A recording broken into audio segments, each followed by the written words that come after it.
Hey everybody, it's Leslie from Sew A Lot Creative Sewing Centers in Lexington, Kentucky and Centerville, Ohio. I am coming to you with Kimberbell Digital Dealer exclusive for 2023, the month of November. We're making this cute little zippered purse in the hoop. This is the smaller of two sizes, so you have this one and then you also have a larger one. We do lots of piecing in the hoop, some quilting, putting a zipper in, assembling this whole little bag. It's all nice and finished. So I hope that you enjoy, and if you have any questions, you know where to find us. So before we get started with this project, you'll see in your cutting instructions there's quite a few different pieces we're going to cut. Once we have those cut, there's a little bit of prep work we need to do before we get started stitching. One is on your backing piece, you're going to fuse a piece of fusible backing, either Kimberbell fusible backing, SF101, woven fusible, something of that nature. We're going to fuse to the wrong side of the backing fabric. This is the only piece we're going to fuse this to. So you're just going to follow the instructions per your fusible, and you're going to fuse that to your backing. Next, we have our pieces of above and below zipper fabric. These we're going to fold in half, hot dog style, and press with right sides out. You're going to do that with both pieces and lay those aside. Next, we're going to take two of our lining pieces, one of the larger and the smaller. One is known as the above the zipper lining fabric, and the other is the below the zipper lining fabric. On your larger piece, on one of the short sides, we're going to press this down about 1/2 inch. And same thing on your shorter piece. This time it's going to be one of your longer sides. You're going to press this down, and we're going to set those aside. And then any of your other pieces, if you have wrinkles or folds or creases in those, you're just going to make sure they're pressed out nice and flat. From here, we have lots of pieces to get started on this project. The other thing we want to do before we start is we're going to create our purse strap, and you have two lengths of fabric, two pieces, lengths of fabric. We're going to piece these together to create one long strap. We're going to take these two long pieces. One is going to lay face up, pretty side up towards you, straight down off your table. The other one is going to lay pretty side down. We're going to line these up, and you're going to sew across from the corner to the corner. So you can pin this in place and you can draw a line here to mark that, or just stitch this across to create our one long strap. So like we talked about, when you create your long strip by taking your two strips and sewing them together on the angle, we're just then going to trim that 1/4 inch away. I'm going to press open my seam. With this, we're going to create our little straps and our strap holders, our D-ring holders. So I'm going to take this and I'm going to press this open, and from here I'm going to take this and press it in half all the way down the length. Once I get that pressed, I'm going to open it up and I'm going to fold it back to the center and to the center, press that down and fold in half again. Once I have this all pressed, then I'm going to stitch this, top stitch this along the open edge, as well as top stitch it along the outer edge to make our straps. Another quick way to make the strapping like this would be if you have a quilt binder attachment that allows you to do the wider binding. You could use your quilt binder attachment to create your strapping as well. So just another alternative. Once you've stitched your strapping, you're going to cut two pieces. For the small bag, 1 3/4 inches, and for the larger bag, 2 inches in length. These are going to be for our D-rings, and this is going to be to attach our strap to.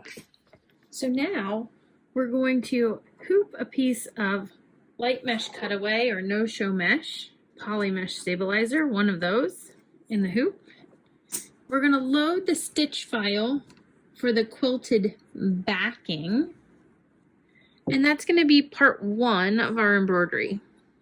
So once I've hooped my mesh cutaway stabilizer and I've attached the hoop to the embroidery arm, I've called up the first of the files. Now you do have 4 files that came with this because there are 2 sizes. There'll be two files for each size. One will be the quilted backing and the other will be the project file itself.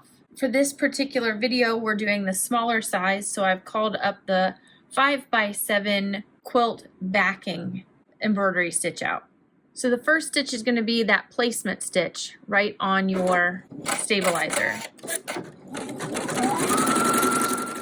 Once that first step is done, that color block number 1, we're going to place a piece of project batting over top the whole area.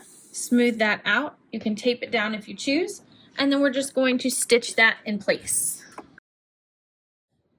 From here, I'm going to remove the hoop and we're going to trim close to the edge of the batting all the way around the stitch, around all 4 sides.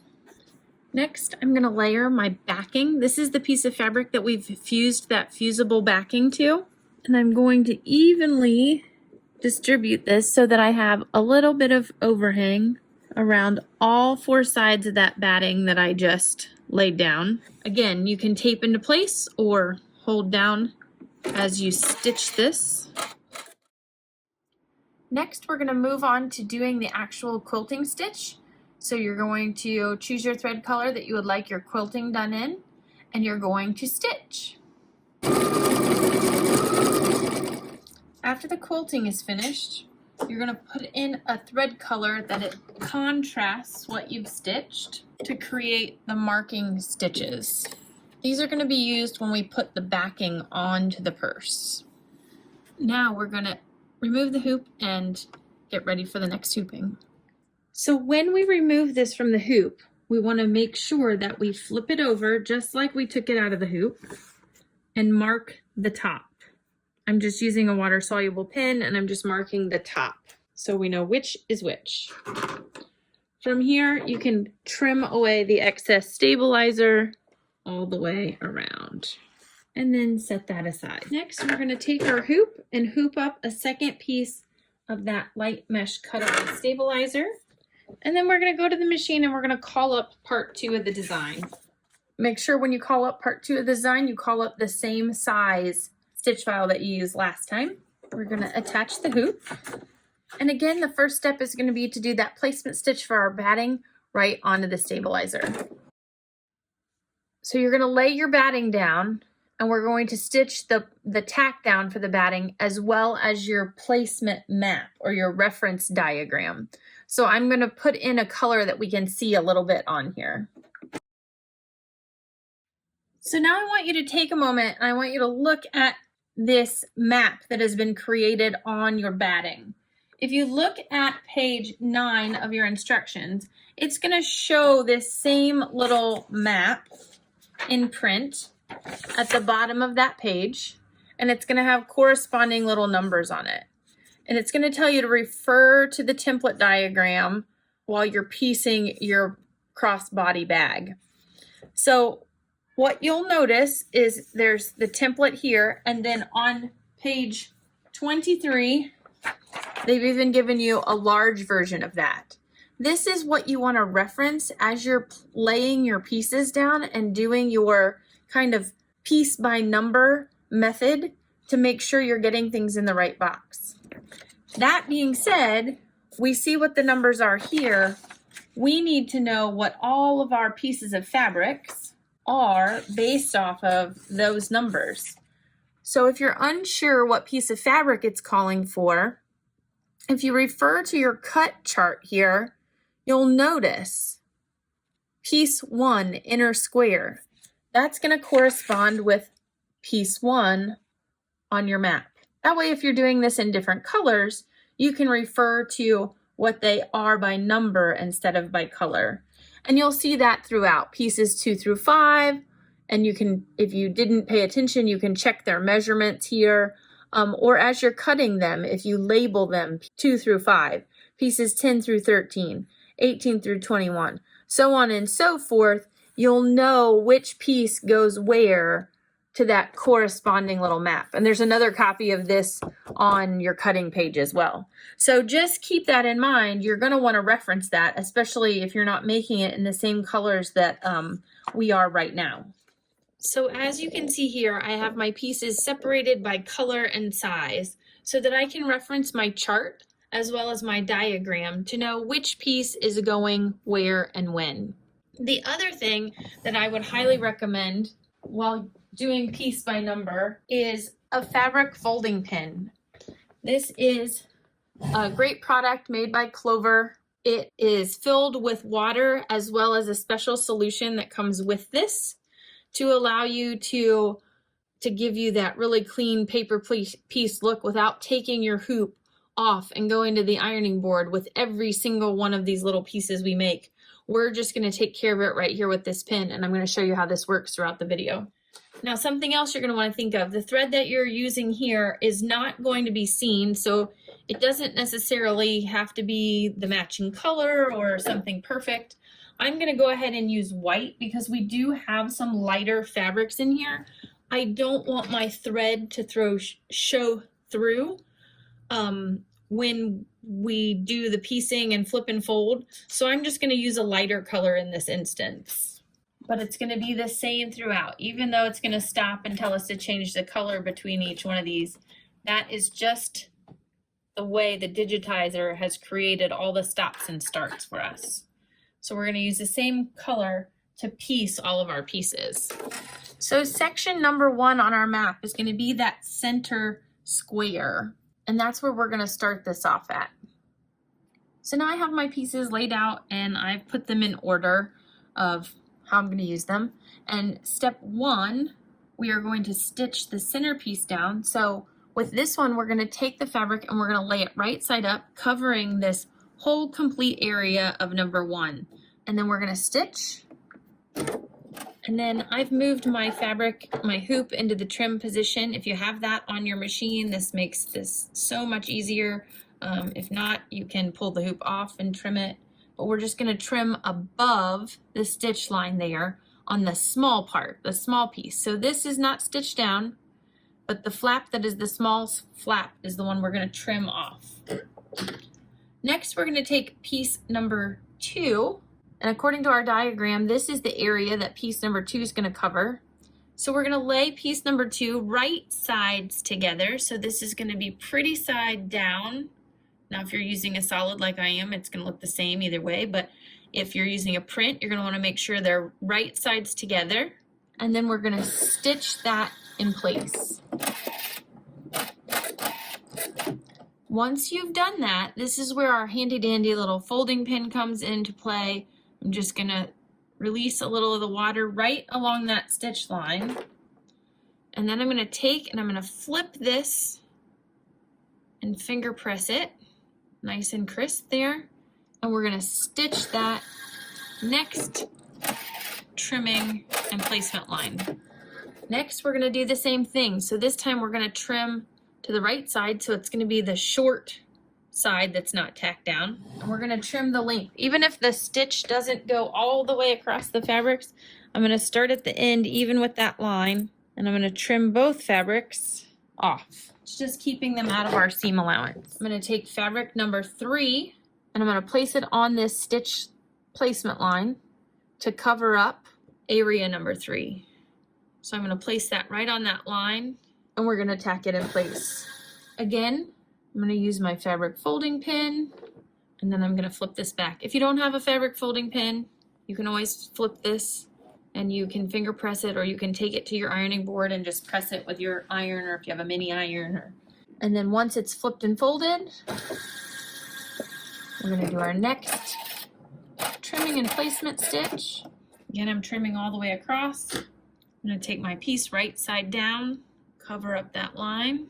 We're going to stitch this one in place. When it stops, we're going to wet it, and we're going to flip it and fold it. We're going to stitch the next tack down, trimming and placement stitch.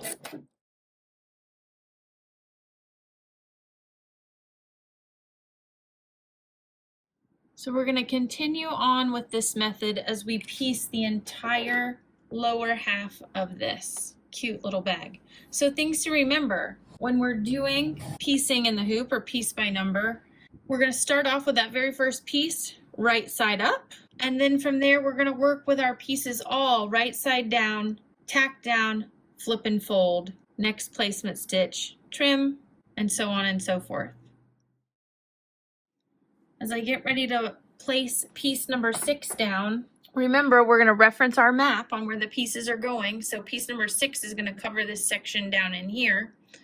And we always want to make sure wherever we're laying this, that when we flip and fold it, it's going to cover that area. So if something's on an angle, sometimes you have to make sure you don't scooch things to the left or right too far.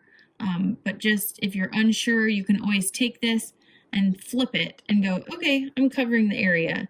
They do give you nice big pieces in the cutting instructions to make sure you cover all of those areas and angles. So it's usually not an issue.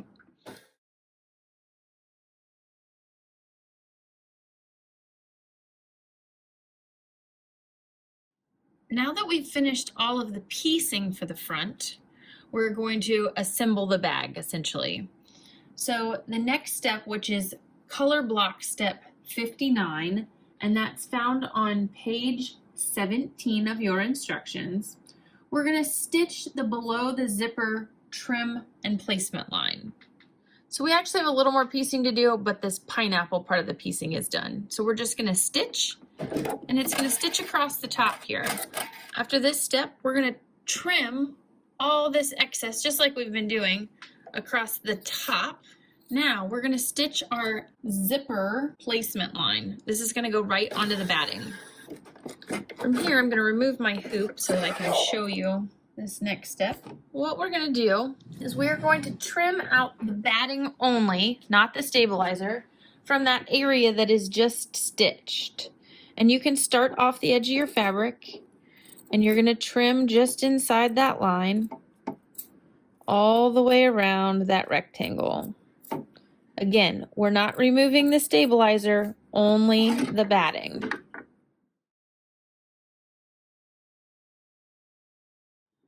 Next, we're going to place our zipper, and we're going to place that down and across that opening we just cut. Now, what you want to remember is, like this zipper that we have, it's a 12-inch zipper. It's much longer than what you really need for this particular project, so if you have a shorter zipper, that's fine too. These polyester zippers are nice because you can cut through them. So what you want to make sure is that you center that zipper on the opening, and that you make sure the zipper pull is off to the left, clear of the stitch line, and that the little metal end off the other side is clear of this stitch line on this end. And you can tape this in place from here. And when I stitch down my zipper, if I tape it in place, I tend to try and tape mine just outside of the stitch line. You can use the Kimberbell tape and do it across the edges so that the foot doesn't get caught on the ends. But really what I tend to do is I just slow my machine down and stitch that way, and or use my foot control if that's an option, depending on what machine you have. Some machines you can use your foot control to do this, where you can stop and start easily. If you're ever attempting to hold something like this in place, you want to make sure that you don't put pressure on the hoop and keep it from moving as it should, because then your stitching is going to be out of sorts. But if you just lightly hold it in place, you can easily navigate this when you slow the speed of your machine down or use your foot pedal. Next, I'm going to use my below the zipper fabric that we folded and pressed at the beginning here. And what we're going to do is we are going to line this up with the raw edge, so the open side. We're going to line that up with that cut line that we did here right along the top of our fabric. So not the stitching line on our zipper, but with the cut line at the top of our fabric.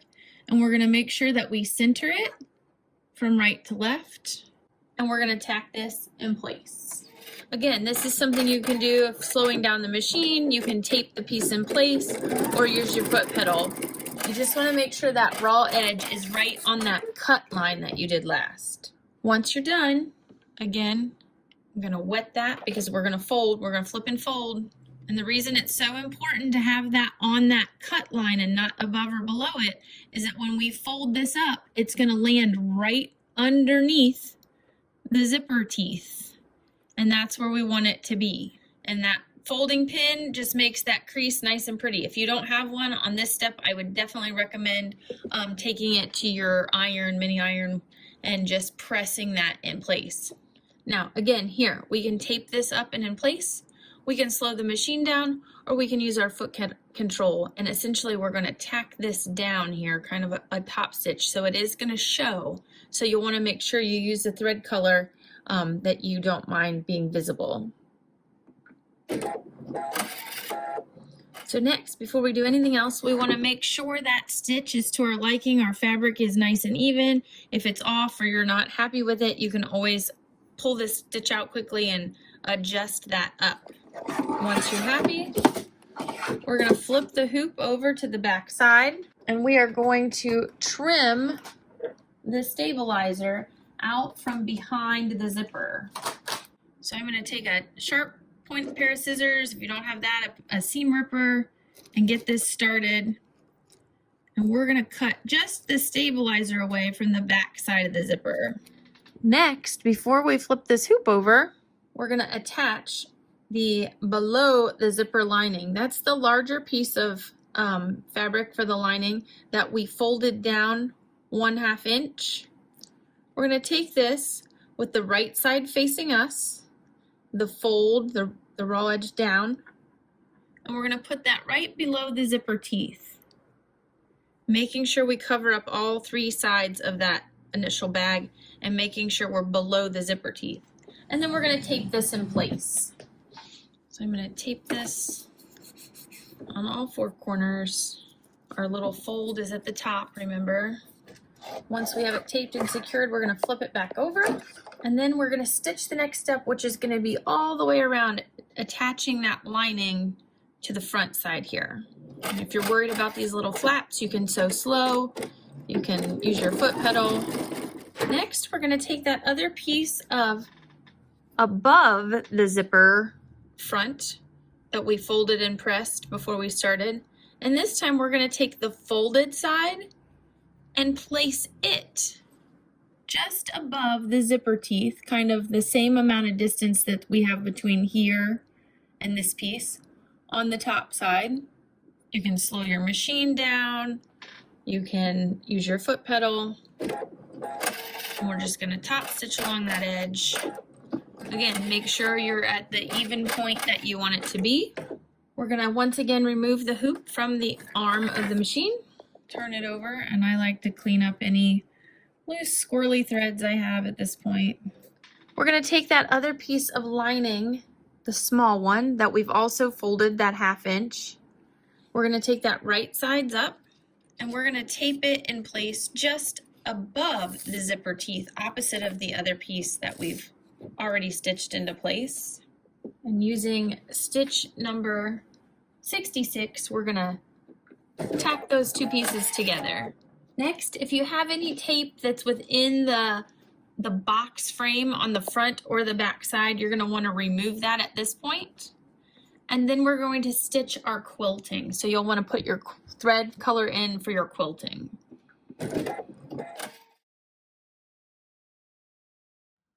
Next, we're going to stitch the placement lines for the D-ring holders. So I have changed my color of thread so that I can see it a little bit.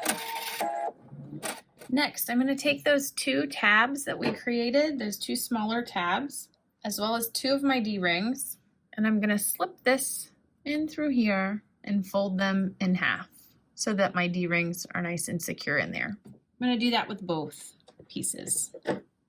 Next, I'm going to take these D-rings with the tabs that I have. I'm going to line them up with the edge of that stitch I just created, that little line, and center it there. And then I'm going to put tape over the D-ring and part of the tab. I'm going to do this on both sides. I want to make them nice and even. Make sure my hoop's attached. Again, this is a place where I like to slow my machine down or use my foot pedal, and I'm going to just stitch these D-rings in place. You want to make sure that your foot is not going to catch those D-rings. Okay, Now we're gonna remove the hoop from the machine. We're gonna take off all of the tape, trim any threads away, and we're gonna open up our zipper 3/4 of the way. Next thing we're gonna do is we are going to take some thumbtacks and we're gonna place those right in the corners from the back side of the hoop, all 4 corners. And if you feel like they're gonna fall out, you can put a piece of tape over them. I don't usually find that that's too much of an issue. You wanna make sure that your thumbtack has come all the way through your layers of fabric. So if it didn't for some reason, you can fix that. Or if it didn't come through on the corner on the front side, you can make an adjustment. And then we're gonna take that piece of fabric that we quilted, that backing piece that we quilted earlier, we're gonna flip it over so it's wrong side up and making sure that it says our T that we put on there. Before I do that, I'm gonna make sure my zipper's open if you didn't already, about 3/4 of the way. We're gonna take this and we're gonna line those corner stitches up that we created, those marking stitches, with our pins on all 4 corners. If you need to make adjustments, you can. Once those are all in place, we're going to use our tape. We're going to tape this to the front, and then we're going to remove those thumbtacks from the back side. It's very important. You don't want to forget to remove those. So we're going to take the hoop back to the machine, and we're going to stitch these 2 layers together. Next, we're going to remove the hoop one more time. We're going to take our last piece of fabric, our lining piece, and we're going to lay this right side down, covering up and leaving even excess all the way around. We're going to flip it over and we're going to stitch the final step. This is just going to stitch around and leave an opening for us to double flip this. Your embroidery is now finished. We're going to trim this 1/4 of an inch all the way around. We're going to flip it twice and close up that hole for the lining. And then you can add your strap and adjust to your length. So I'm just going to set this at my 1/4 inch all the way around. Use my rotary cutter. You want to make sure you have a nice sharp blade in there. From here, I always like to trim off my corners. Even take that extra double cut there. Just make sure you don't cut through your final stitching. Give yourself a nice place to turn this right side out. So once we've trimmed around it, you're going to come to the side where your lining is, and you're going to find that it's open at the bottom. We're going to first turn this through that opening. You want to make sure you use a point turning tool to help you get all those corners poked out nice and evenly before we turn this one more time to expose the outer side of the bag. So I'm just going to take a minute and get all my corners. And then before we move on, before we turn this one more time, we are going to close up this hole in the base. So we're just going to turn this under. I like to do that, and then I like to take it to my iron and press that little fold under on both sides. And you're just gonna whip stitch this hole closed, or you could use some liquid stitch, close it up, and be ready to flip for the next time. If you're using liquid stitch, once you have it in there, I like to take a couple quick clips, just clip this and let it dry for 5 or 10 minutes. Once that's done, we're good to go on to the next step. So we've got our zipper at least partially open where we did that before we put the backing on. I'm going to stick my fingers in here and I'm going to try to open it up just a little bit more. And we're going to flip this out one more time. So by doing this method, we actually have everything finished. The inside, the outside, there's no raw edges when we're done. So that's what that double flip helps us with. Again, I'm going to use my point turner and I'm going to poke out those corners. This is where it's really important. If you didn't poke out the corners on the first flip, you're going to have a harder time poking them out on the second. So it's really important when you do that first turn, get your corners nice and poked out. If you see any of these placement stitches here that we used to line the front and the back up, you can just clip those out, use your seam ripper, pick those out. If you use something highly contrasting like I did for the video, you might want to pop a couple of those out. Once we're all set, again, I'm just gonna take and press this with my iron, and then we're gonna add the straps. So we've got this big long piece of strap that we created. We're gonna put one side through. I like to turn it down about between 1/4 and 1/2 inch. I do a double turn, pull it up and across the long strap, and then I'm gonna stitch this in place with my sewing machine.